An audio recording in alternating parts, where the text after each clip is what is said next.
This episode of the House of Mystery is brought to you by Legacy Food Storage. The best way to protect your family is by being prepared. LegacyFoodStorage.com. New U.S. sanctions on Iran took effect today, 6 months after President Trump pulled the U.S. out of the international nuclear deal. The sanctions target Iran's shipping, financial, and energy sectors, all key to the country's already struggling economy. The bombs, which the FBI referred to as improvised explosive devices, were sent to the FBI's bomb laboratory in Quantico, Virginia. We're in Mexico again tonight as thousands of migrants try to find a faster way to the U.S. border. The White House says it's now getting help from the Mexican government. Breaking news out of Pittsburgh. The man accused in the shooting at the synagogue in Pittsburgh is pleading not guilty, and he also wants a jury trial. You can see he's facing 44 counts. In the final seconds before the Boeing 737 MAX crashed into the water, it was traveling at more than 500 kilometers an hour. All 189 people on board were killed. You've now entered the House of Mystery. Crime, conspiracy, history, and science. With your hosts, Al Warren, Mike Brown, Julie Sav, Michael Butterfield, Dr. Joseph Usinski, and Michael Hawley. Heard on KCAA 106.5 FM Los Angeles, 102.3 FM Riverside, and 105.0 AM Palm Springs. Okay, you are back in the House of Mystery, and I'm Al Warren, and joining me today is Eric Shapiro as co-host. This is his first run at it. How you doing? I'm delicious always. Yeah, I'm sorry I even had to ask. Yeah. Okay, so this is it. So you're going to be sitting in with us and doing some shows and stuff, and maybe tell some of the people that don't know who you are. You're like, I think you were a stripper for 10 years or something, or? Yeah, you got it right. Yeah, it's funny because that part of the narrative follows me everywhere I go. I just can't shake it. But I used to be able to shake it on stage as a stripper. But I'm in Silicon Valley, so Northern California. I own a newspaper with my wife called the Milpitas Beat. I'm also an author. And it's interesting because during COVID times, I've been doing a lot of voice memoing on WhatsApp with my friends. So I'm out I take long walks to get exercise every day, and I trade voice memos. I have like half a dozen friends I do this with. And then when you graciously invited me to co-host, I was like, I've had so much practice because of all the voice memos. It's like I'm doing like personalized podcasts for people. So it's fun. So I like to talk. Well, that's good. You actually got the voice that you could do a book or a radio show you've kind of got a radio sounding voice, so. Oh, thank you for saying that. Yeah, no, thank you so much. What's interesting is, you remember, I'm sure, there's no reason to even ask you this, but talk radio with Eric Bogosian? Yeah. Yeah, I did in high school. I did a lot of acting, and I performed, I played Eric Bogosian's character in a scene from Talk Radio. And I actually won an award, and the judges were commenting on my voice. They're like, oh, yeah, this is a kid that's preparing for a career in radio. And that wasn't the case. That was interesting. I always felt connected to that character because of that experience. But thank you. Thank you for saying that. You should have been in radio. Yeah. You got a face for radio. How's that? Yeah, there's that too. Yeah. Well, another day. Now, today we will be interviewing Phil Gambone. Phil Gambone has written a book about his father and the war and stuff. So it's really fitting for the time Remembrance Day. Sure. So it's a good story, and he is a writer. Yeah, I think. He's a writer. He has a good track record, and I think the part of the fascination of the story is that Phil is gay, and he didn't serve in Vietnam as a result of a 4F, placement in terms of the psychological evaluation. And then his father served in World War II, so there was a clash between them just in terms of their priorities, values, worldviews, generations, the father being this masculine type that didn't sound very communicative. So I'm curious to hear what he has to say about it. Yeah, and that's interesting, you know, but he was rejected from the Vietnam War, which is probably the good war to be rejected from. Oh, you're not kidding. Yeah. There's a slaughterhouse. Yeah. What a bad thing. You know, with current politics and everything, I wonder, a lot of times people always are saying, with things going on this year, they look back and wish it was like it was back then. But, you know, I lived back then, and I don't really remember it as being all that great. Interesting, yeah. I mean, I think what's happening lately in the past decade is social media is making everybody undergo a culture shock, where we're mixed in with people on the other side of the aisle politically, and these are people we're not accustomed to hearing from, let alone in uncensored form with like their memes and their messages. Like, whoa, who are these psychos? Whether you're looking at it from the left to the right or vice versa. So I think it seems very shrill and overwhelming and overloading, but the truth is it's just an airing of sentiments that have been festering for like decades or centuries. Yeah, because I remember the 60s and the 70s, and I remember it was illegal to be gay in the States. I remember, and even when they made it legal, they said it was a psychological problem and you need to see a shrink. Oh, man. Right? And I think that went on for a while. I mean, wasn't that the case until the early 80s? Oh, the classification? Yeah, and even through the 80s, there was a good half and half. Depending on who you talk to. So, and I look at the 70s, and I look at the Black Panthers, I look at the assassination of Kennedy, both of them, Martin Luther King. I look at all of the uproar. I was there, and it was really scary times, and the race riots and the burnings in the cities, and people kind of think it was all roses and daisies back then. It wasn't. It was just as polarized as it is now.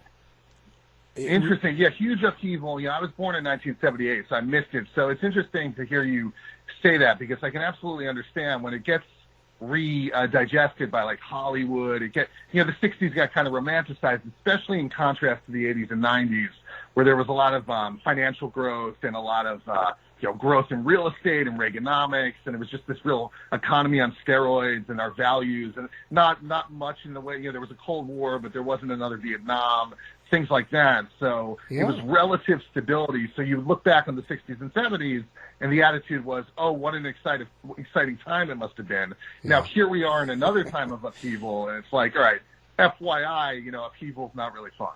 Yeah, and they're going to talk about it that way now. You got to think, if you look back in 50 years, they'll probably look back at all the achievements. That must have been so great. They had, cell phones and the computer, internet, and technology, and all this. They would look at it and go, "Wow, it must have been exciting."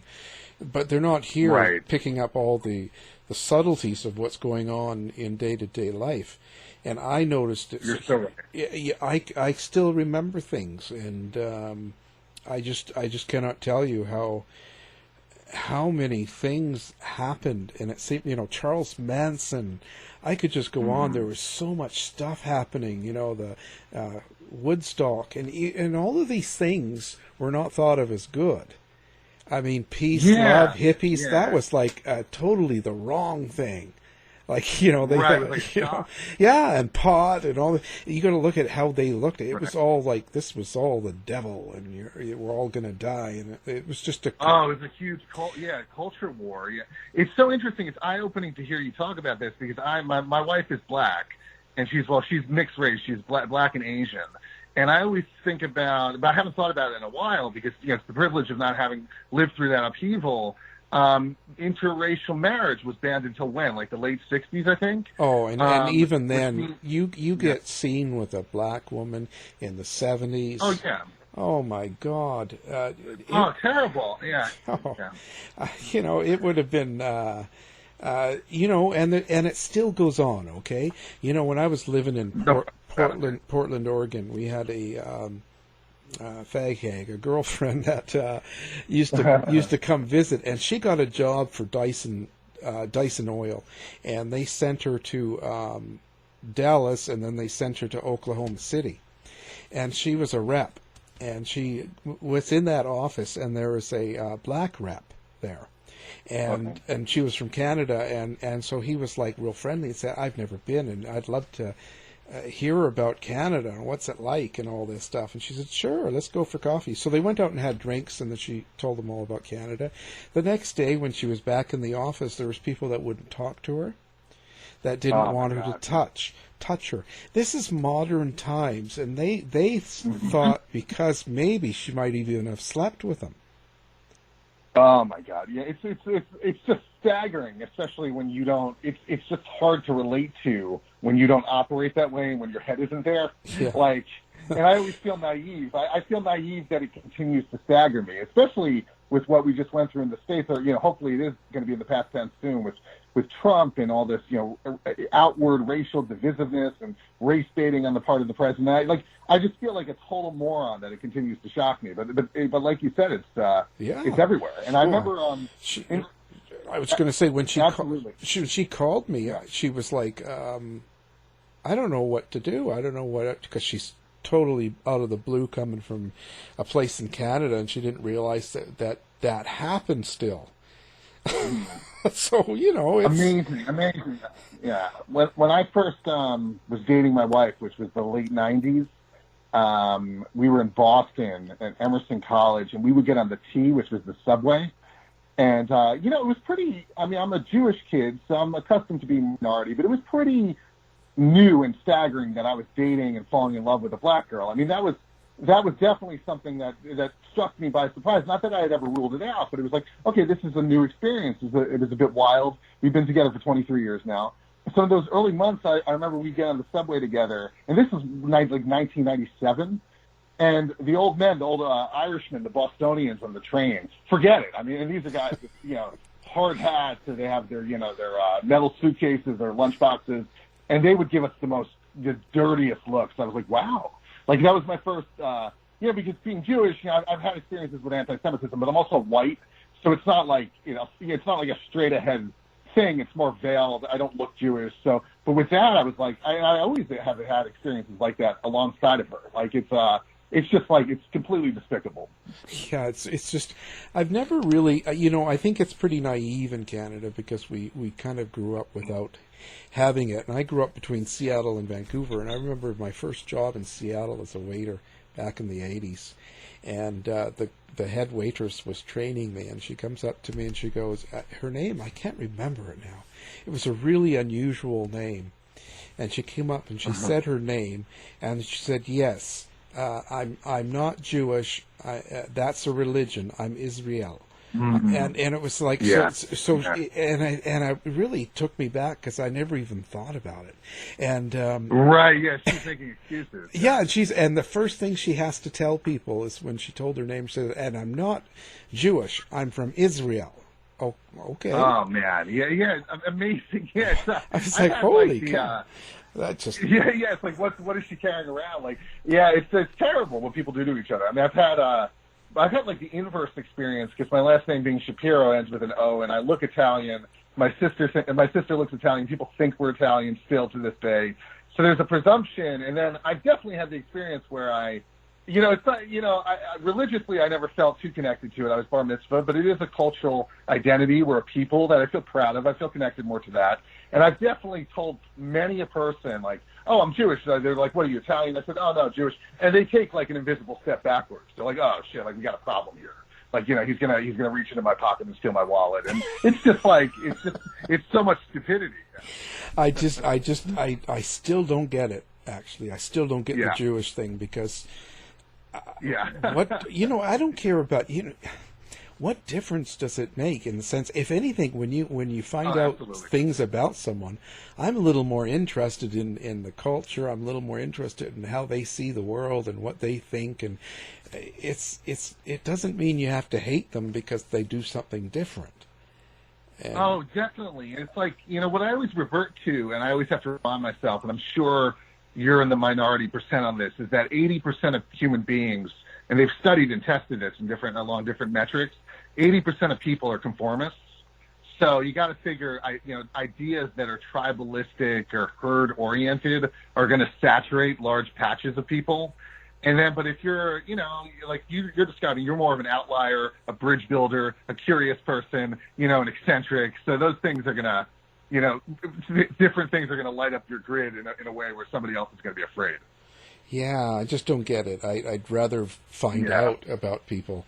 I was, years ago, I when we were doing a lot of religious shows, people, long-term listeners will remember, and I got the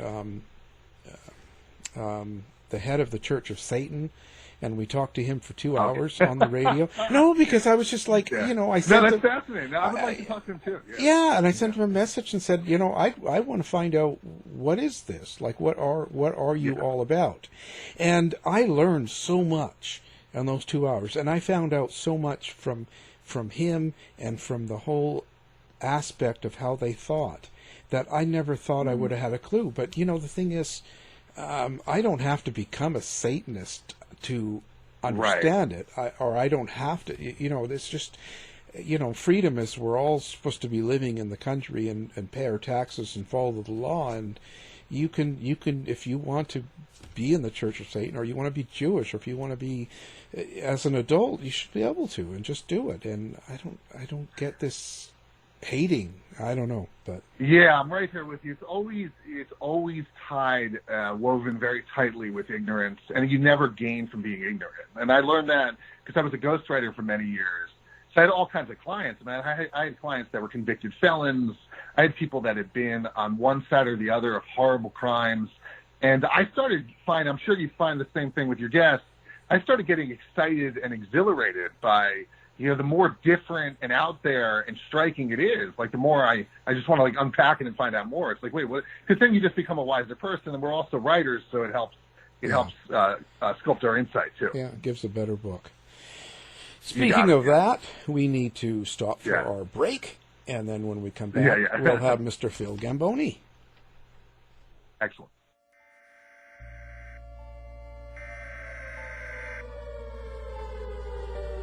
We interrupt our programming.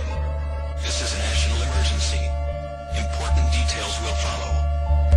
Are you prepared? Legacy Food Storage. The best way to protect your family is by being prepared. Go now to legacyfoodstorage.com. Use coupon code HOM15 now for 15% off. Quick, go!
The show.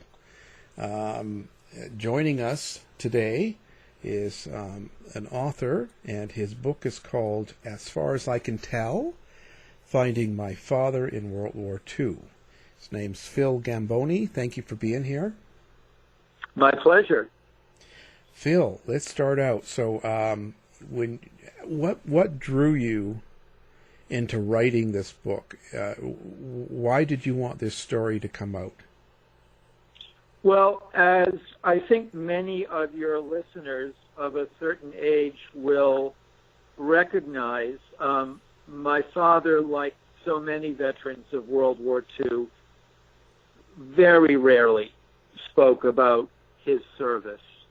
I can remember, a handful of times when he might have referenced being in the war and told us a few details, but basically spared us the story of his 10 months in Europe and his 2 years in basic training before that.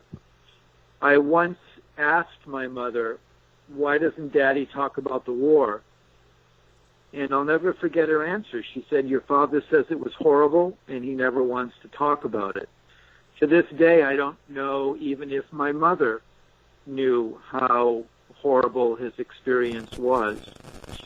So anyway, Dad died in 1991, and when we were cleaning out his effects, I found a scrapbook of photographs that he had taken during the war, a very small scrapbook and very small photographs,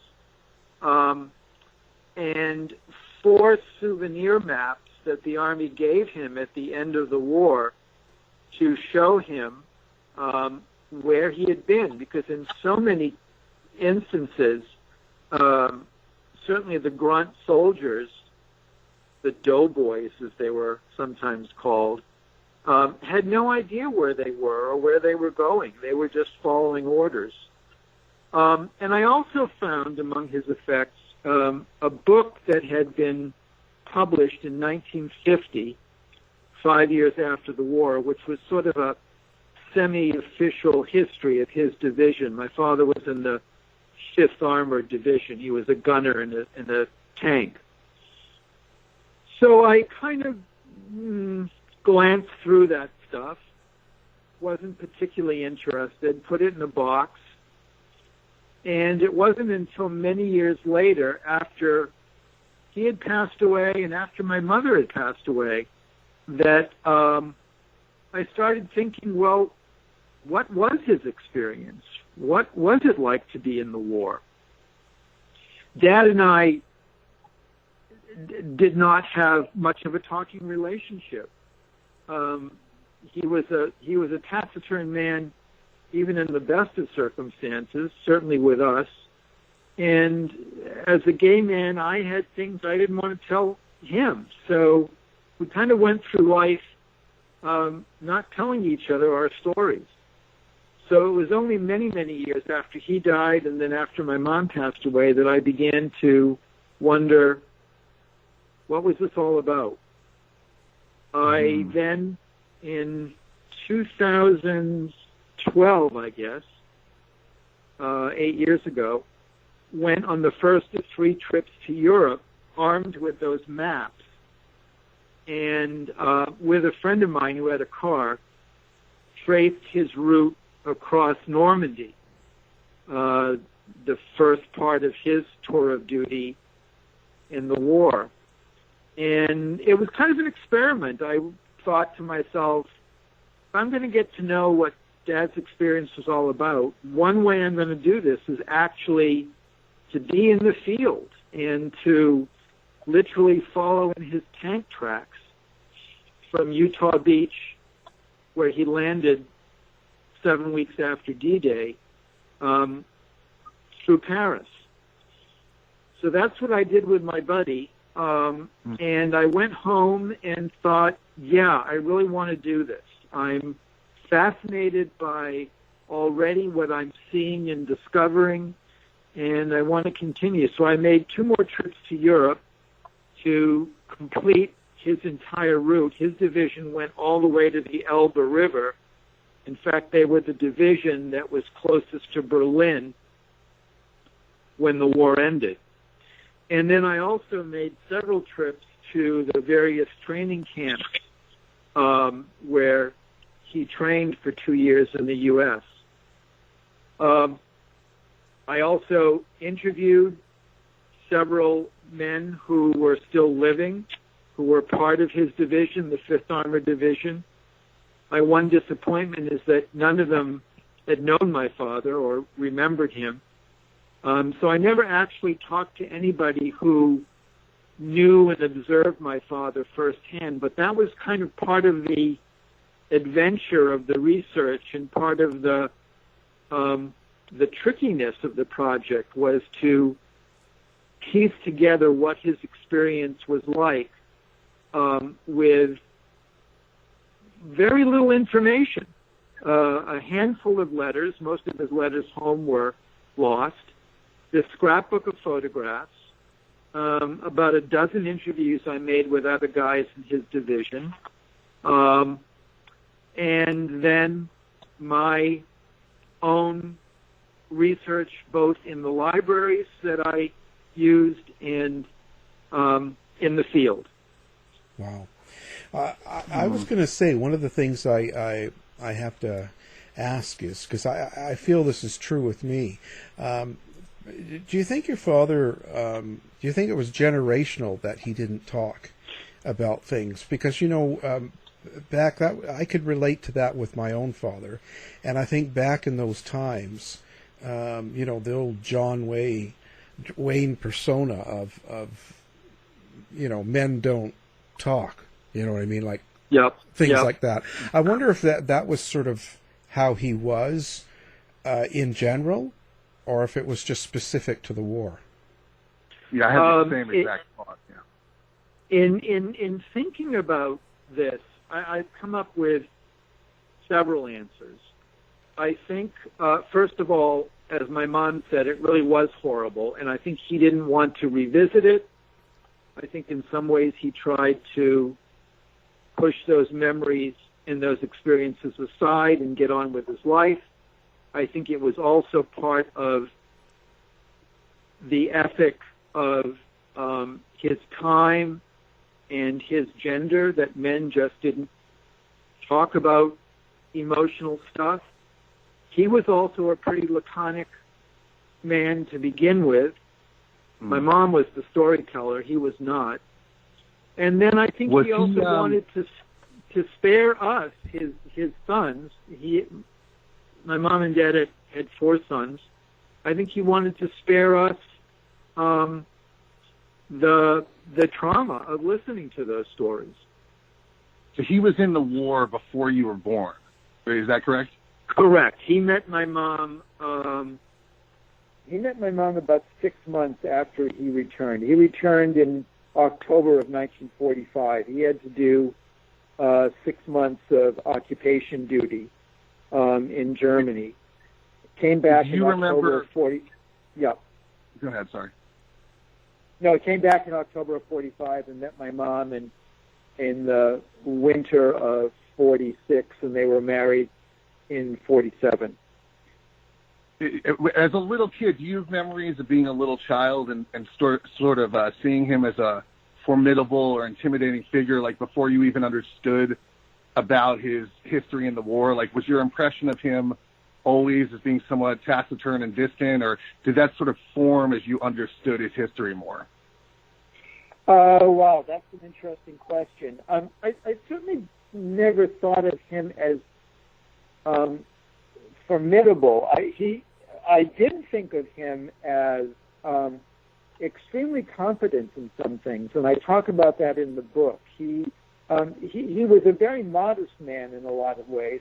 He was a dry cleaner his entire life, from the time he was probably a teenager, and that's the occupation he returned to after the war. And in fact, it's the occupation that killed him, because he ended up with leukemia from all of the chemicals as a dry cleaner. But I did see my dad as somebody who had really elegant and beautiful competence in certain areas. He was also an amateur tailor. He was somebody who took care of the house meticulously in terms of painting and landscaping. He also had the patience of a saint, because we lived with my grandmother, my mother's mother, and in fact this becomes a really important element in the story. And she was always putting him down, and he very rarely stood up to her, except for once that I talk about in the epilogue of the book, which is significant. I don't want to give it away. So I saw my dad as somebody who was modest, was patient, was gentle, who who had these modest competencies, but didn't particularly want to talk about his childhood and certainly did not want to talk about the war. Once he got back, I think all of his energy and all of his commitment was to his marriage and to his sons. Mm. Wow. So at this point, I just wonder. Now you never really communicated with him either. It sounds like that's right. So you had things you wouldn't tell him. So was that just a reaction, do you think, to the way he was, or are you worried more about his reaction to what you had to tell him? The things that were most important in my life, or certainly the most important, one of the most important things, my sexuality, is something that I certainly did not feel comfortable talking to him about. Not because I thought that he would react violently, but again, it was part of the culture of those times. We're talking, I grew up in the 60s and 70s, and that was just not a time when young gay men talked to their families about being gay. So we played this kind of do-si-do around each other. There were things he wouldn't tell me, didn't want to tell me about his life, and things about my life that I didn't want to tell him. We were not estranged, but we were not particularly close. I wasn't I wasn't an athlete. My dad loved to golf. He loved to bowl. In fact, about the only athletic thing that we really did together was we did go bowling, and that was really fun.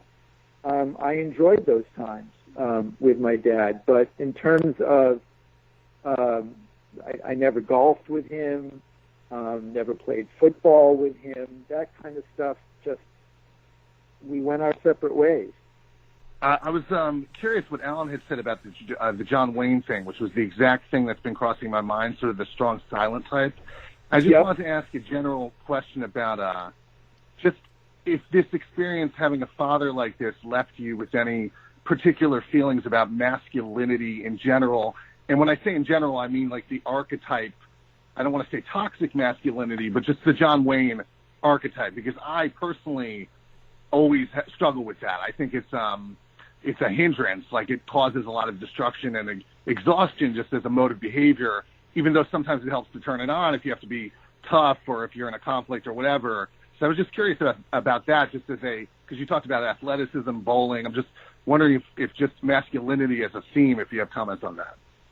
Well, there's a scene that I talk about early on in the book where Dad would take us to the father-son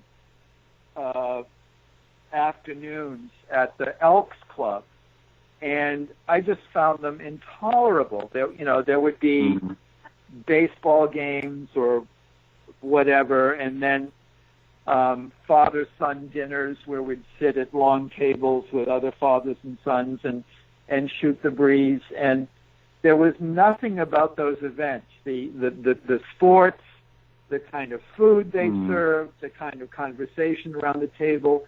There was nothing in those events for me whatsoever. And I know Dad tried very hard to have bonding experiences with us. They weren't called bonding experiences in those days. I think going bowling was one. Taking us to the Elks Club was another.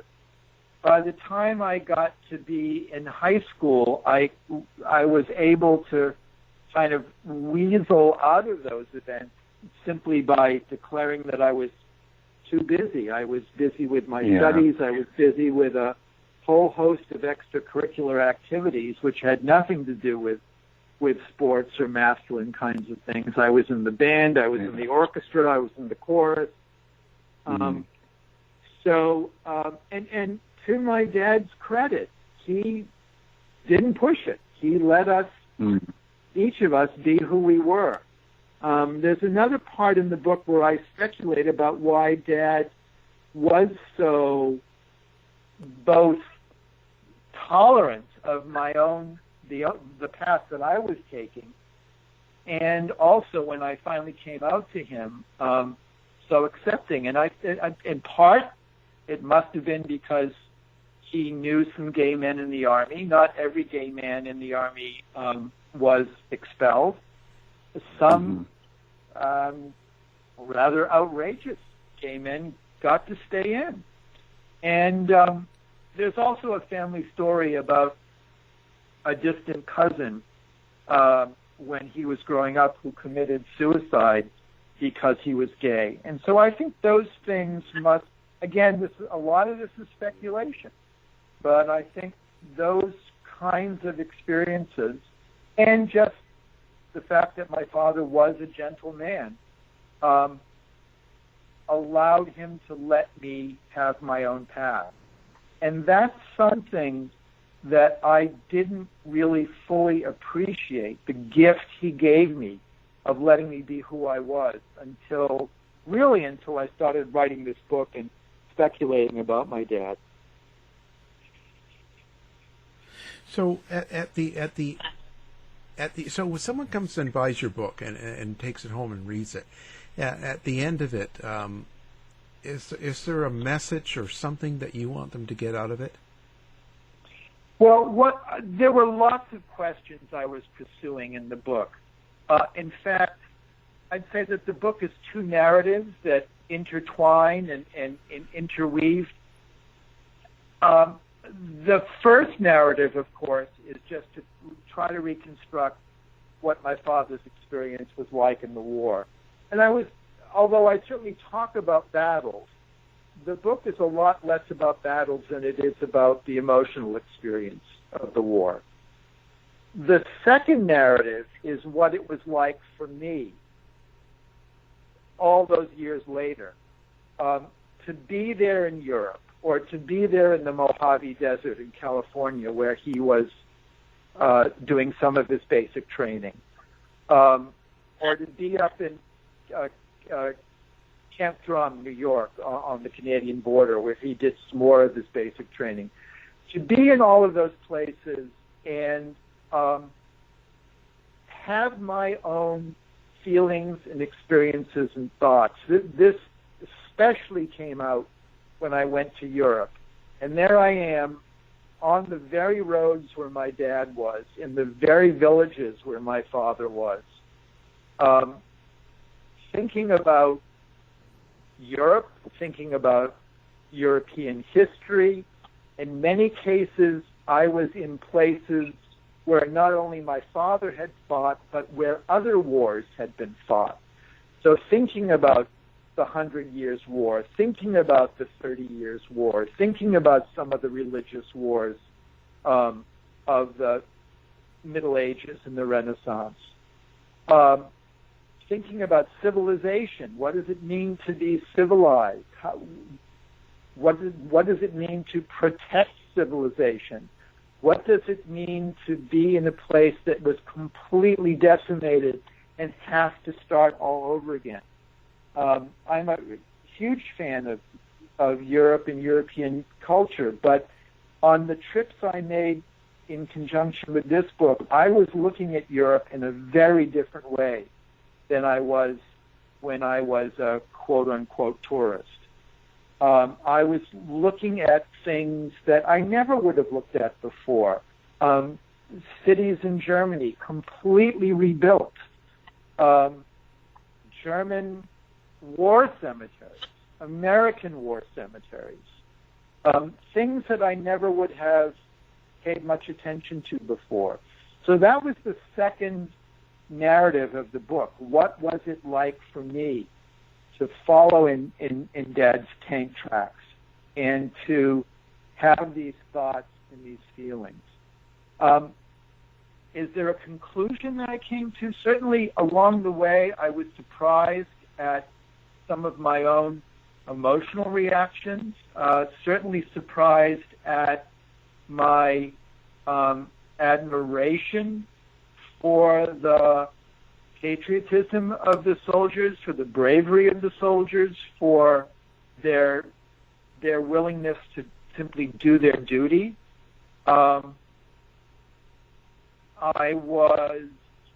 I come to any firm conclusions on my own about war or service in the Army? One thing I talk about, it's another strand in the book, is that I was drafted into the Army in 1970 during the height of the Vietnam War.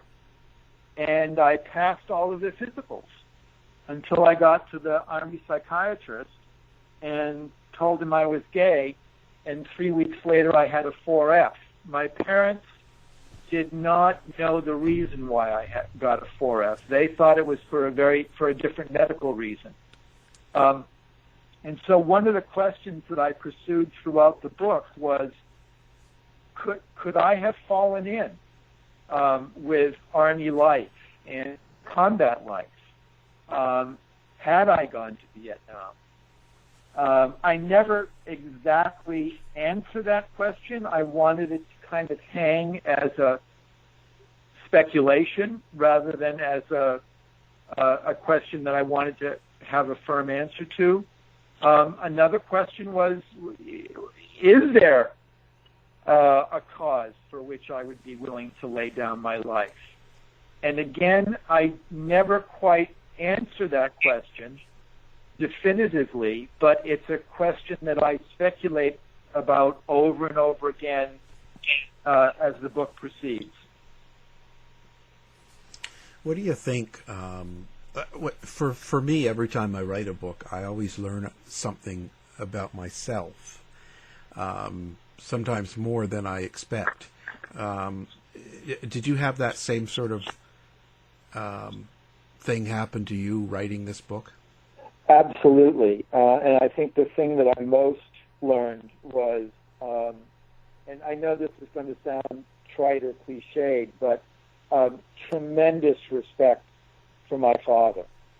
It's not that I did not respect him before, but I'm not sure I paid my father a lot of attention. And one of the things that this book forced me to do was pay a lot more attention to my father, a lot more attention to the way he behaved in the war, and a lot more attention to the kind of father and husband and family man he was as I was growing up. And what I came out of that with was what an enormously decent man my father was. I suppose I could have said that I understood that intellectually before I did the book, but it made an enormous impact on me emotionally as I came to write the book. Is your mom still alive? No. Okay, so she wasn't a party to the book, and obviously while you were working on it or anything like that. No, there were several family members who did answer questions, certainly my two brothers, who came up with memories of my dad that I didn't remember.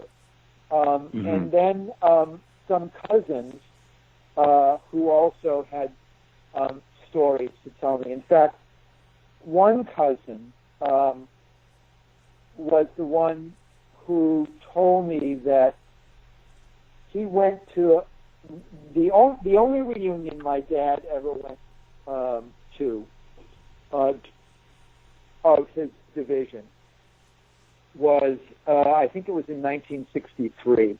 He never wanted to go to a reunion.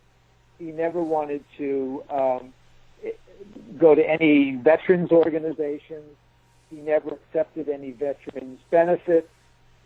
But my mom convinced him to go to the 5th Armored Division reunion when it came to Boston in 1963. And my cousin, who was about 25 years younger than my dad, and his wife went along with them. In fact, I think that's the only way my mother convinced Dad to go, was let's make an evening of it. We'll go into Boston. We'll go to this hotel where the reunion is. We'll have a nice dinner. So in any event, I interviewed my cousin, whose name is Fred, about that evening. And Fred said, yes, we went to the reunion, and all of the guys had brought their scrapbooks and their stories. And I went into one suite in the hotel where a bunch of guys were sharing their scrapbooks. And I was paging through the scrapbooks and saw these horrific pictures of the concentration camps. And this is 1963. A lot of middle-class America didn't know much about the Holocaust at that point. And Fred said I was horrified. And on the way home, he asked my dad if he had seen the concentration camps, said, had he been to any? And he said, your father said yes, and that was the end of the conversation. It was clear he didn't want to talk about it. So that sent me on a long research project to figure out if, in fact, the 5th Armored Division and my father had liberated any concentration camps or seen any. And without giving away too much of the book, I can say that it was a very interesting and frustrating part of my research, because there is conflicting evidence. You would think that the story about whether the 5th Armored Division had liberated a concentration camp or not would be clear. It is not. And I got conflicting reports from some of the guys that I interviewed and some of my other research. So that's one of the mysteries that I was tracing in the book. Did Dad actually experience the horrors of a concentration camp or not? Another mystery in the book is why all of my father's letters home, except for a small handful of greeting cards, went missing. We have no idea what happened to those letters. It's estimated that most soldiers wrote home almost every day. If that statistic is accurate, then there should be over 400 letters from my dad, considering he was in Europe for 10 months and then in training for another 2 years before that. All those letters are gone. So again, it's a mystery that I pursued. I'd have to say that part of this book is about the whole process of reconstructing a story that has basically disappeared. And for me, that was one of the really interesting, intriguing, exciting aspects of the book. How do you reconstruct a story that's basically been lost? I would say now you probably learned to understand your father better. Yes. By doing this book. Was there anything that really surprised you that you found out about him? Well, I was surprised to learn that my father was almost killed in the war. I was surprised to learn what duress he was under, what physical danger he was under. I was surprised to learn how well he came through the war, considering what he had been through. I was surprised also, as I said earlier, about some of my own reactions. There's a passage in the book where I talk about my reactions after seeing a German war cemetery, and I won't talk about that anymore. People read that because it's complex. But there were things that surprised me about my own reactions, as well as things that I learned about my father. Do you feel closer to him now? Oh, absolutely. I think it's toward the end of the book where I say a relationship, a deep relationship occurs when two people pay attention to each other. And obviously my father can't pay attention to me anymore. He's gone. But I know that in the course of the 8 years it took me to put this book together, I paid a lot more attention to my dad than I ever did when he was alive. And because of that, I feel I have a relationship with him even though he is gone. Wow. Now, do you have a website or a place that people can come find you and maybe find out more about you and the book? I do not have a website. There's a Wikipedia article about me, which I will quickly add I did not write. I have no idea who did, but it's pretty accurate. People can also go to the website of the publisher, Rattling Good Yarn Press, and there's a lot about me. There are some blurbs about the book, and I believe there's even an interview with me on that website. So those are places where they can go, and it's on the Rattling Good Yarns website that they can also find a link to order the book. Fantastic. Now, we're going to have that on our website as well, so people that are listening can do one click and pick up the book and find you at the Rattling Good Yarns website. So how are you doing now? How's everything going for you now? And how's everything with how are you feeling with COVID and all the stuff going on in the country? Where's your head at now? Yeah. Okay. Well, let's start with the book. I'm enormously proud of this book. This is the fifth book that I've published. I published a book of short stories, a novel, a book of interviews with gay fiction writers, a book of profiles of prominent LGBTQ Americans, and I'm proud of all of those books. But I think in some ways this is the best book I've ever written. It's the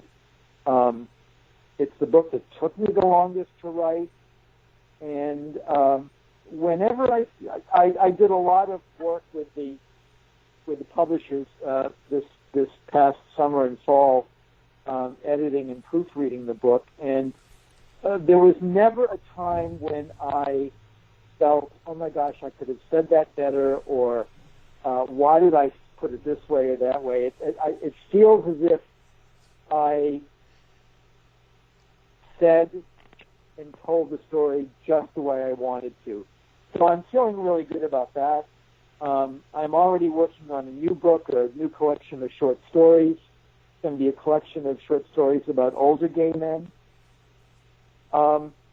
In terms of the larger world, gosh, what can I say? We're doing this interview when the results of the election are still up in the air. I'm feeling hopeful that we will scuttle this completely fraudulent presidency and put in a man that is honest and decent and progressive and will steer the country back towards sanity. At the same time, I am sad that the country is so polarized, and I hope that if Biden does prevail and becomes our president, he will find a way to bring the two halves of the country closer together, listening to each other, working with each other, and being more decent and more civil to each other. Yeah, we can only hope for the best, and move forward that way. But, the book you have here and that you've written, I think it's a very important story. I think it lays out kind of the relationships between people not too long ago, in our lives. And I think that I think people were better at dealing with things maybe a few years back, but yeah, we'll I think see where it's it also goes. I think it's also important to acknowledge that we shouldn't look at the war completely through rose-colored glasses. I talked about the racism in the Army, which was horrible. Fights broke out between black and white soldiers. Black soldiers were served last when they showed up at restaurants and bars during basic training. There were, there was certainly some anti-Semitism going on even within the Army. Boys from the North and boys from the South didn't quite get along all the time. So yes, in some ways it seems like a simpler era when things weren't quite as polarized, but I think it's also important to acknowledge that there were not everything was as rosy or as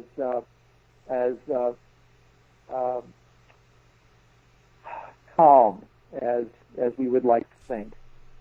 Oh, that's for sure. Yeah.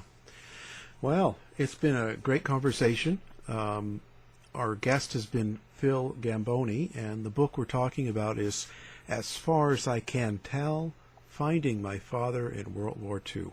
I want to thank you for being here. It was my pleasure. Great to talk to both of you. Thank you, Phil. To find out more about our show, guests, or to listen to past shows from our archive, please go to www.houseofmysteryradio.com. Show's over for now. Was it as good for you as it was for me? Well, good night. This has been a production of Something Weird Media. I'll be back.